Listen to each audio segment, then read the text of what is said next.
जय बोलो देवादिदेव 1008 श्री भगवान महावीर स्वामी की। अहिंसा परमो धर्म की। जय जय जय। परम पूज आचार्य गुरुवर श्री विद्यासागर जी महाराज की। जय जय जय। आचार्य श्री समय सागर जी महाराज की। जय जय जय। परम पूज्य महामना मुनिराज प्रभा सागर जी महाराज की, मुनि संघ की। आप लोग अगर बैठ जाएंगे तो अच्छा लगेगा।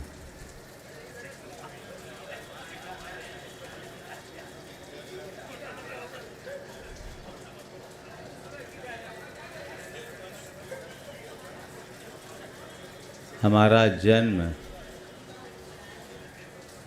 एक घटना है, जीवन एक रचना है। जन्म एक घटना है, जीवन एक रचना है। और जीवन की उपलब्धि हमारे जीवन का मूल साध्य है।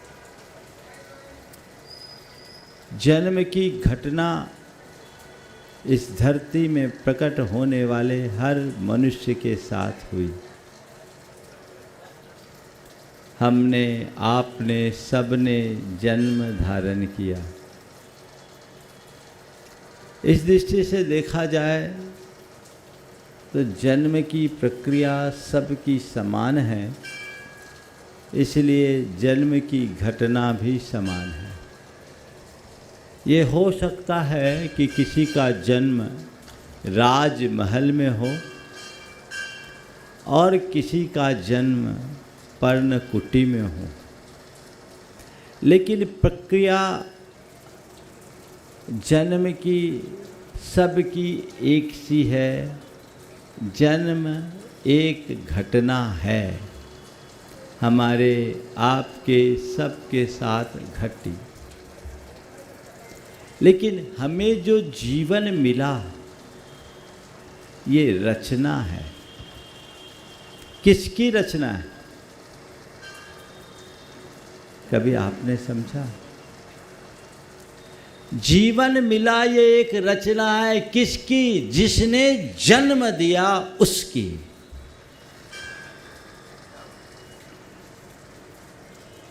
चार बातें आज आप सबसे कह रहा हूं। जन्म एक घटना है, जीवन एक रचना है, इसे याद रखना है, अन्यथा तो एक दिन मरना है। घटना, रचना, याद रखना और मरना। जन्म के बाद मरना, ये भी एक देखा जाए तो जन्मना और मरना दोनों घटना है। एक इस छोर पर और दूसरा इस छोर पर। कदाचित जन्म की तारीख तो फिर भी निश्चित की जा सकती है, लेकिन मृत्यु की तारीख कभी तय नहीं होती। लेकिन ये तय है कि हमें, आपको, सबको एक दिन मरना है। मरना है कि नहीं? हाँ? तो जन्म लेना और मर जाना, इसके बाद क्या है? जो जीवन है, जो एक रचना है, और इसे हमें याद रखना है ताकि मर करके भी अमर बना जा सके। जन्म पर हमारा नियंत्रण नहीं, जीवन पर हमारा नियंत्रण है।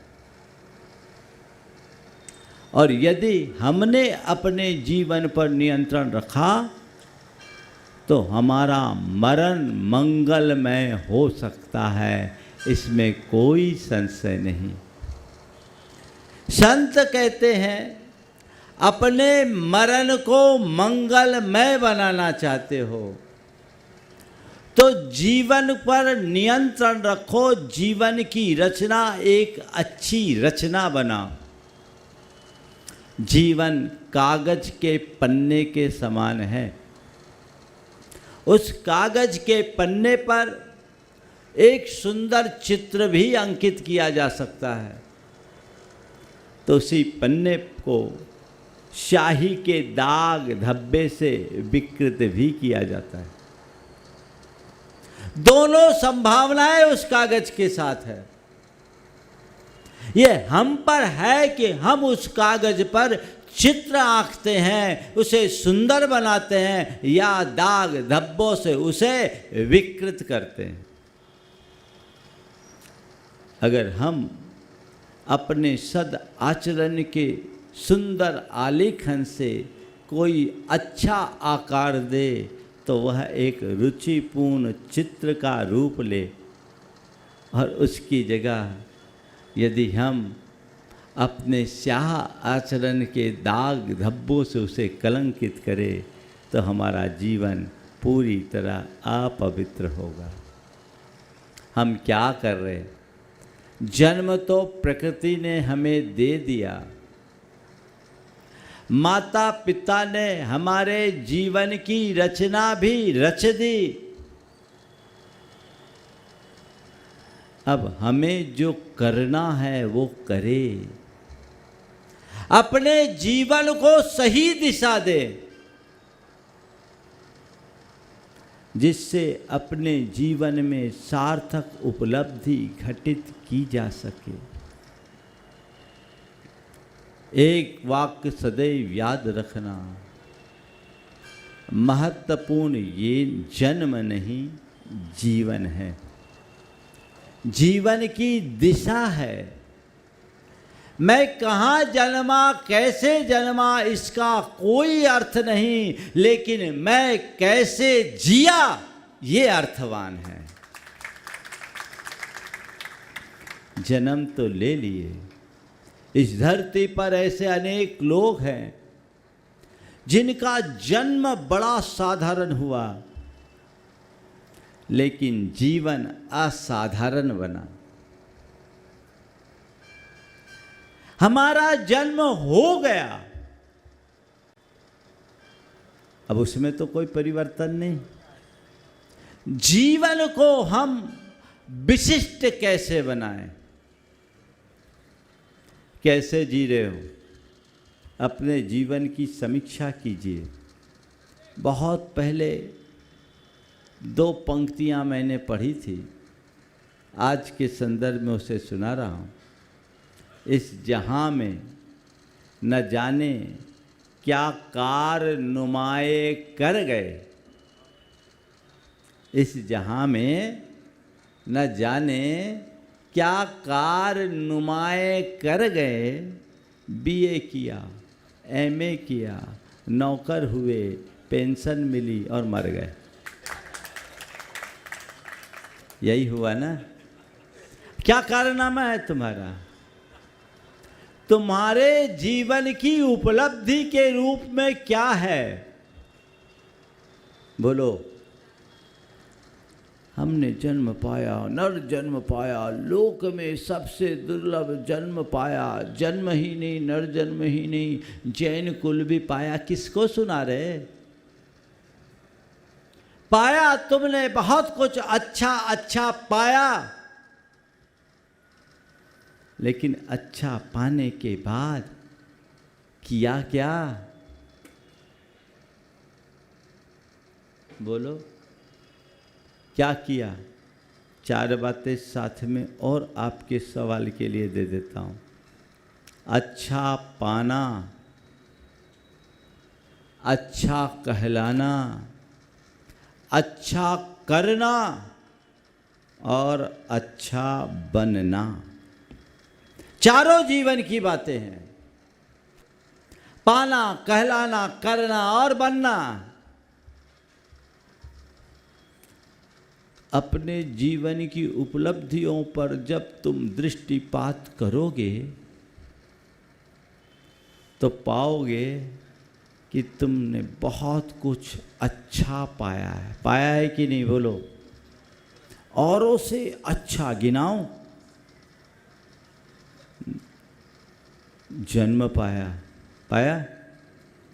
अभागे लोग माँ के पेट से ही परलोक चले जाते हैं। हम भाग्यशाली हैं कि नहीं बोलो? हाँ, जन्म पाए ना, जन्म ही नहीं पाए, जीवन भी पाया। अगर जन्म लेने के बाद ही मर गए होते, हमारी आयु पूरी हो जाती, तो इस अर्थ में भाग्यशाली हैं कि नहीं? जीवन पाया, जीवन ही नहीं पाया, माँ बाप का साया पाया, अच्छा परिवार पाया। भाग्यशाली हो कि नहीं? अगर जन्म लेते ही माता पिता परलोक सिधार जाते तो क्या होता? अनाथ आश्रमों में पल रहे होते, या माँ बाप ने किसी झाड़ियों में फेंक दिया होता अपनी अवांछित संतान मानकर, तो क्या होता? चील कव्वे हमसे अपना त्यौहार मना लेते, और क्या होता? यही होता ना। जीवन पाया, अच्छा शरीर पाया, माता पिता की परवरिश पाई। अगर माता पिता ने हमारी ठीक रीते से परवरिश नहीं की होती तो हमारा क्या होता? बोलो, क्या होता? आवारा अपराधी लुच्चे लफंगे की तरह फिरते रहते, और क्या होता? है ना? क्या पाया? कुछ नहीं पाया। वो भी गया, जन्म पाया, जीवन पाया ना, अच्छा शरीर पाया, अच्छी बुद्धि पाई, अच्छे संस्कार पाए। अगर ये सब नहीं होता तो क्या होता? अपराधियों जैसा जीवन होता और शिक्षों के भीतर होते। भाग्यशाली हैं कि नहीं? अच्छा पाया, धन संपन्नता पाई। आज जो तुम चाहो वह सब करने में समर्थ हो कि नहीं? दुनिया में तो ऐसे लोग भी हैं जिनको सुबह मिले तो शाम का भरोसा नहीं, और शाम का मिले तो सुबह का भरोसा नहीं है। लेकिन तुमने पाया ना, अच्छा पाया है ये अच्छा। और गिनाओ, और गिनाओ। जन्म, जीवन, संस्कार, सेहत, संपन्नता, बुद्धि, संबंधी, परिजन, सब पाए कि नहीं पाए? हाँ, बोलो, जोर से तो बोलो। तो इस धरती के भाग्यशाली लोगों में हो कि नहीं? फिर मन में कभी हीन भावना क्यों लाते हो? बोलो। ये हीन भावना केवल इसलिए आती कि तुमने जो पाया वो तुम्हें वो नहीं दिखता, दूसरों का जो है ना वो दिखता है। आज से बंद कर दो, जो मेरा है मुझे केवल वो देखना है, दूसरा नहीं देखना। अच्छा तो पाया है ना, और अच्छे कहला भी रहे हो। कहला रहे हो कि नहीं? हाँ, अरे अच्छा आदमी, अच्छा आदमी, अच्छा आदमी, कहला रहे कि नहीं कहला रहे? हाँ, और ठीक है भैया, अच्छा पाए, अच्छा कहलाए, किए क्या? तीसरा, अच्छा करने के नाम पर मैंने क्या किया? बोलो, अपने जीवन में मैंने ऐसा क्या क्या किया जिसे मैं अपने जीवन के श्रेष्ठ काम के रूप में गिन सकता हूं? इसकी समीक्षा आपको करनी चाहिए। क्या किया? अपनी बैलेंस शीट तो हमेशा देखते हो, अपने स्टेटस की समीक्षा हमेशा कर लेते हो, लेकिन अपने जीवन की आंतरिक उपलब्धियों पर कितना विचार?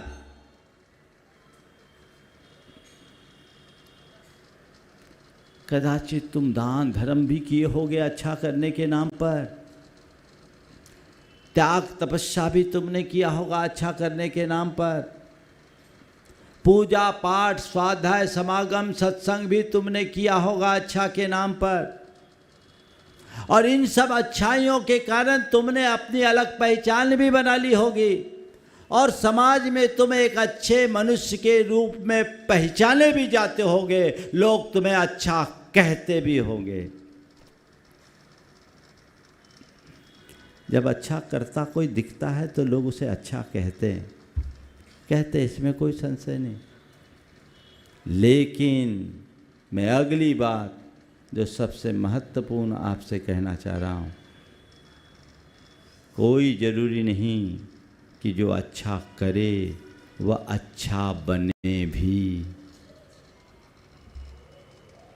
कहने को तुम अच्छा कर रहे हो, पर अपनी समीक्षा करके देखो, मैं भीतर से अच्छा बन पा रहा हूं या नहीं।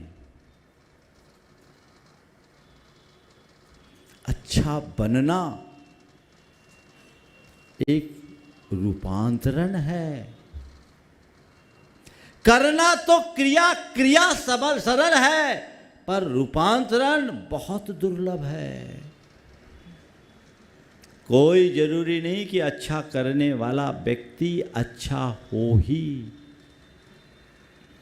मैं एक ऐसे व्यक्ति को जानता हूँ जो अपनी बेटी की शादी की और शादी के 6 महीने बाद बेटी घर आ गई। धर्मात्मा व्यक्ति था, विवाह किया, बेटी घर आ गई, तलाक की स्थिति आ गई। मुझसे पूछा, बताया, बोले महाराज क्या बताऊं, मैं धर्मात्मा परिवार से जुड़ा, मेरे पिताजी दादाजी दोनों 7 प्रतिमा के धारक, और मैंने बेटी की शादी की, बेटी संस्कारित परिवार की, लेकिन जिस घर में मैंने बेटी की शादी की, बाप बेटा साथ में दारू पीता। और महाराज इतना हो तो ठीक, वो बेटी को माने अपनी बहू को भी दारू पीने के लिए प्रेरणा देते हैं कि हम मॉडर्न जैन हैं। बोले महाराज ऐसे लोगों के बीच बेटी कैसे रह सकती। बेटी ने कहा, हम मर जाना पसंद करेंगे पर ऐसे घर में रहना पसंद नहीं करेंगे। वापस आ गए। हमने कहा, भैया तुमने पता करके नहीं भेजा। बोले महाराज जी क्या बताऊं, मैंने सब जगह से पता की, वो आदमी बहुत अच्छा कहलाता है, समाज का मुखिया, साधु संतों के चातुर्मासों का कर्णधार, बोलियां लेने वाला, सभा का संचालन करने वाला, बड़े बड़े चातुर्मासों को संपन्न करने वाला। भोपाल का नहीं था, परेशान नहीं होना, तुम लोग दिक्कत में आ जाओ, कहीं और का था। लेकिन अगर भोपाल में भी कोई ऐसा हो तो सोच ले। एक बात बोलूं, मेरे भीतर का इंसान कैसा है इसे केवल मैं जानता हूं और कोई नहीं जानता। जो मुझे अपने भीतर उतरकर झांकने की जरूरत है। बोला महाराज मैंने सब कुछ अच्छा देख के कर दिया, लेकिन मुझे क्या पता कि मैं इतना कर्म फूटा था कि मेरी बेटी ऐसे घर में चले गई। अच्छा पाना, अच्छा करना, अच्छा कहलाना और अच्छा बनना।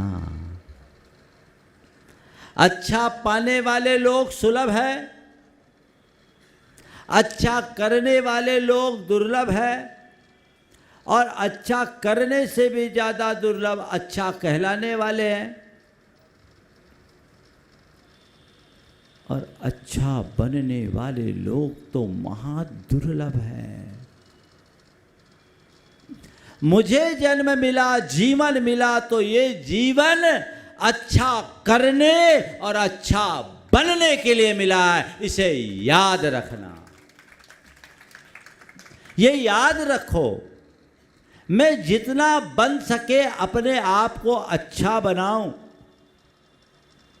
अच्छा करोगे, अच्छा बनोगे तो भविष्य में अच्छा पा सकोगे, अन्यथा भिखारी बनोगे तय।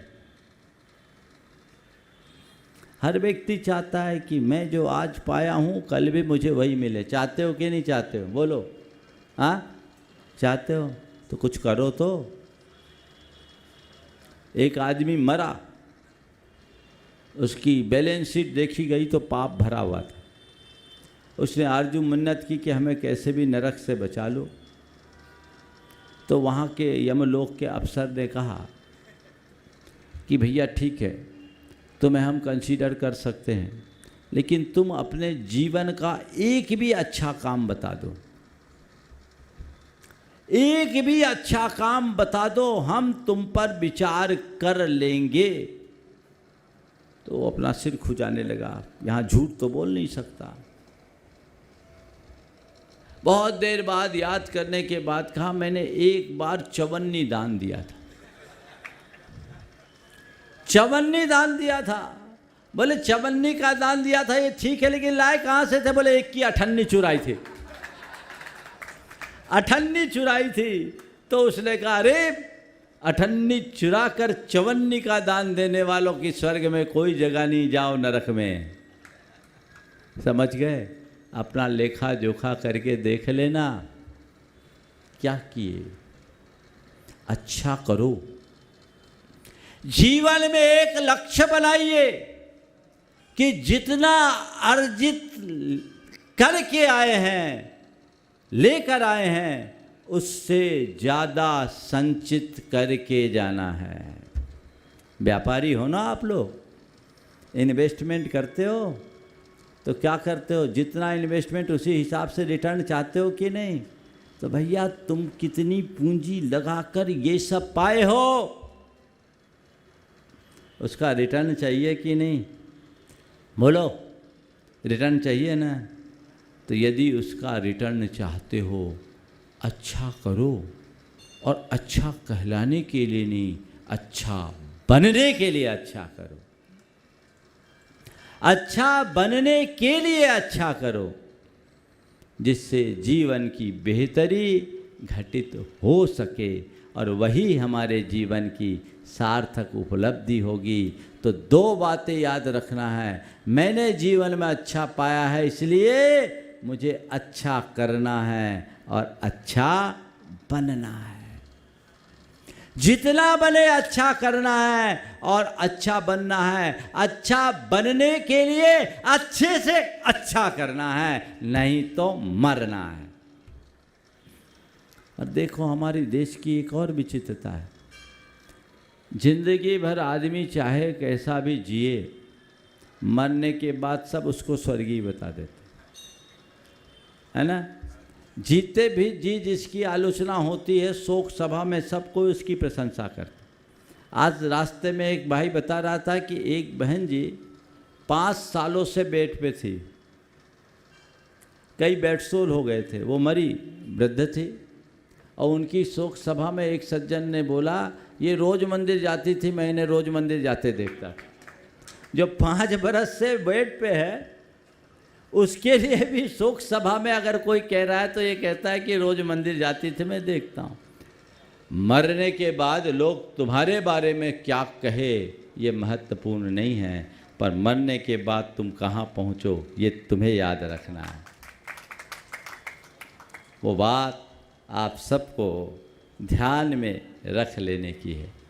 आज बहुत सारी बातें आप लोग आयोजित कर रहे हैं। मेरा अवतरण मैंने कल ही बोला था, मेरा अवतरण तो 31 मार्च 1988 को महावीर जयंती के दिन सोनागिर में हुआ। आप लोग जिसके अवतरण की बात कर रहे हो वो अब नहीं बचा, वो होता तो प्रमाण सागर नहीं होता, वो तो गया। लेकिन फिर भी एक अच्छी शुरुआत की गई, विदिशा के लोगों से पहल की गई। इस वर्ष आप सब लोग पर्यावरण की शुद्धि के लिए अधिक से अधिक पेड़ लगाए। विश्व को 15 लाख करोड़ वृक्षों की जरूरत है, ऐसे पर्यावरण विशेषज्ञ बता रहे हैं। कम से कम कुछ लोग अंश में तो करे, जैन समाज कुछ तो पहल करे। मैं अपने उन सब भक्तों से कहता हूँ जो ये मुझे कुछ भी मानते हैं, इस वर्ष पहल करे और अपने अपने स्तर पर जितना अधिक से अधिक वृक्षारोपण कर सके करे, और एक ग्रुप बना ले, उसमें संदेश दे, ताकि देश में एक अच्छा मैसेज जाए कि इन लोगों ने पर्यावरण के प्रति जागरूकता रखकर इतने लाख वृक्षों का आरोपण किया, उन्हें फलीभूत किया। सब लोग अपने अपने स्तर पर संकल्प ले ले, योजना बनाओ आप लोग संगठित होकर, और उसकी शुरुआत यदि भोपाल से हो तो कहने की बात क्या है। अति उत्तम ये प्रयास आप सबको करना चाहिए। आज 4 वर्ष के अंतराल के बाद हबीबगंज के इस परिसर में आए। अभी जिनालय का अवलोकन तो ढंग से नहीं किया, बाहर से ही देखा है, लेकिन ये जिनालय भव्य स्वरूप धारण कर रहा है। परम पूज्य गुरुदेव की साधना स्थली है ये, और भोपाल वासियों के लिए गुरुदेव के द्वारा दिया गया वरदान है ये। अभी विनम्र सागर जी महाराज आप लोगों को काफ़ी निचोड़ चुके हैं, मैं जान रहा हूँ, लेकिन मुझे मालूम है नींबू को निचोड़ लेने के बाद भी पानी में डुबो के एक आध बार निचोड़ो तो रस निकल जाता है। थोड़ा बहुत और रस निकल जाए तो कमेटी कसर नहीं छोड़ेगी। आप देखिए, सोचिए और अपने जीवन का ध्येय बनाइए। जिस दिन मैं यहाँ आया था चौक में, अपने पहले प्रवचन में मैंने आप सबसे कहा था कि आप लोगों की एक बहुत बड़ी जिम्मेदारी है गुरुदेव के अधूरे काम को पूरा करना, और ये काम बहुत बड़ा नहीं। एक संकल्प जो मैंने उस दिन कहा था, आज पुनः कह रहा हूँ, जो यहाँ उपस्थित है वे और जो घर बैठे सुन रहे वे, ये तय कर ले अपनी आय का 5% जब तक इस मंदिर का कलशारोहण ना हो, हम कमेटी को बिना मांगे देते रहें। आप इतना दीजिए, मंदिर आराम से बनेगा। आप लोगों को मेरी बात पसंद आ रही है? तो जोर से तो ताली बजाओ देखें। आप संकल्पित हो जाइए, 10% दान तो निकलना ही चाहिए। 5% जमाने में दो, 5% यहाँ लगा दो, यहाँ जमा कर दो, काम हो गया। मांगे बिना अकाउंट में ट्रांसफ़र कर दो। तुम्हारा पुराना कमिटमेंट है तो उसमें एडजस्ट हो जाएगा, और कमिटमेंट नहीं है तो ये अपने आप यहाँ डिपॉजिट हो जाएगा। इतना ही तो करना है। भोपाल में कहते हैं 80,000 के करीब जैनी हैं। 80,000 की जैनी में कम से कम 10,000 परिवार तो मान लो। हालांकि 8 अब जैनियों क्या होते नहीं, 4 भी मुश्किल से हैं। हम फिर भी नीचे ले रहे हैं, 10,000 परिवार है। अगर 10,000 परिवार की हम न्यूनतम आय 20,000 रुपये महीने से लेते तो कितना करोड़ हुआ? 20 करोड़। हाँ, 20 करोड़ हुआ ना। हम गणित में कच्चे हैं। 20 ही करोड़ होगा ना। अब 20 करोड़ का 5% कितना होता है? 1 करोड़ हुआ। 1 करोड़ रुपया हर महीना तुम्हारा यहाँ अगर अलग से आता रहे तो इस मंदिर के कार्य में कोई रुकावट नहीं होगी। सीधा सीधा गणित है भाई। बिना प्रयास के काम हो सकता है, और ये तुम्हारी जिम्मेदारी है। ये अभियान आप चला दीजिए। कुछ परिवार ही जुड़ेंगे और इससे सब जुड़ जाएगा। सबको लगेगा कि हमने अपना कुछ लगाया है। अभी लगभग 2-2.5 साल आपके इस मंदिर को पूरा होने में लगना है। 3 साल लगना है। हो गया काम। 12 या 36 करोड़, उतना ही में इनका पेट भर जाएगा। इनको ज़्यादा चाहिए भी नहीं। आप कीजिए, पहल कीजिए और इसे वह स्वरूप प्रदान कीजिए जो गुरुदेव की परिकल्पना को साकार कर सके। ये जिम्मेदारी आप सबकी है। बाकी सार में मैं इतना ही कहूँगा, चूँकि अल्प प्रवास के लिए भोपाल आया था। हमारी गाड़ी की दिशा आप सबको पता है, और गाड़ी जिस दिशा का लक्ष्य लेकर कुंडलपुर की से चली थी, भोपाल तो बीच का पड़ाव था। अब उसी दिशा की ओर आगे बढ़ने वाली है। आज योग बना है और बहुत सारे लोग आज विशेष रूप से यहाँ उपस्थित हुए हैं। मैं उन सभी को आशीर्वाद देता हूँ। भाई विजय सरावगी ऑस्ट्रेलिया में था, और करेंगे अभी तो आए, चिंता नहीं करो, बिना देखे नहीं जाएंगे। हाँ, ऑस्ट्रेलिया में था। अपना प्रोग्राम ऐसा बनाया कि नहीं, मुझे 27 को तो पहुंचना ही है, अपने मीटिंग को पोस्टपोन कर। भावनाएं सबकी है। अनिल भाई भी इसी भाव से आए, और जितने लोग आए हैं मैं उन सभी भक्तों को आशीर्वाद देता हूं लक्ष्य बनाइए, मैंने अच्छा पाया है, अब जीवन में अधिक से अधिक अच्छा करना है और जीवन में अच्छा बनना है। हम मरे तो अच्छा बन के मरे, ये हमारा ध्येय होना चाहिए। हम लोग आए हैं, मंदिर का अवलोकन भी करेंगे और आप लोगों से भी कहूँगा जो अभी तक इस परिसर में नहीं आए, थोड़ा देख तो लो कमेटी ठीक कर रही है कि नहीं कर रही, देखना चाहिए। आप लोग देखें और मंदिर का अवलोकन करें, एक अच्छी प्रेरणा सभी को प्राप्त होगी। मैं पुनः सभी को आशीर्वाद देता हूँ। समय हो गया, शाम का शंका समाधान होगा शाहपुरा में होगा। जो कार्यक्रम निर्धारित है, और तुम लोगों को तो एक जगह से बदलना ही नहीं चाहिए रे। तुम्हें तो ये सोचना चाहिए जितनी जगह महाराज जाएंगे हमारी दुकान उतनी चलेगी। निर्माण कमेटी वाले हो, सब जगह देखिए अभी व्यस्तता है, हमने समय निकाला और हबीबगंज नहीं आने पर हमें भी तकलीफ़ होती, हम भी देखना चाह रहे हैं कब तक आपका ये मंदिर पूरा हो रहा है। जल्दी से जल्दी इसे पूरा कीजिए और इसका भव्याति भव्य पंच कल्याणक संपन्न करिए। इस भाव के साथ मैं यहीं पर विराम दे रहा हूँ। बोलिए परम पूज्य आचार्य गुरुवर श्री विद्यासागर जी महाराज की।